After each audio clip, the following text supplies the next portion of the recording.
Bangladesh Myanmar সীমান্তে নাফ নদীর শাহপরীর দ্বীপের অদূরে এবং সেন্ট মার্টিন দ্বীপের কাছে মিয়ানমার নৌবাহিনীর ৩টি যুদ্ধজাহাজ টহল দেয়ায় স্থানীয়দের মাঝে আতঙ্ক বিরাজ করছে।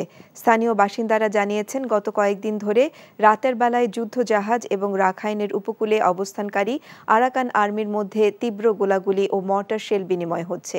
গোলাগুলি এবং বিস্ফোরণের বিকট শব্দে আতঙ্কিত হচ্ছে সীমান্ত এলাকার বাসিন্দারা। গত বুধ ও বৃহস্পতিবার দিনে ও রাতে টানা দুদিন বিস্ফোরণের বিকট শব্দ সেন্ট মার্টিন শাহপরীর দ্বীপ সীমান্তে ভেসে আসে। টেকনাফ শাহপরীর দ্বীপের ইউপি মেম্বার আব্দুল সালাম জানিয়েছেন, নাফ নদীর মোহনায় মিয়ানমারের জলসীমায় সে দেশের নৌবাহিনীর একটি যুদ্ধজাহাজ দেখা যাচ্ছে। শুক্রবার দুপুরে এই জাহাজ মোহনা থেকে সরে গিয়ে একটু দূরে সাগরে অবস্থান নেয়। এই বিষয়ে বিজিবি, কোস্টগার্ড কিংবা স্থানীয় প্রশাসনের কোনো বক্তব্য পাওয়া যায়নি।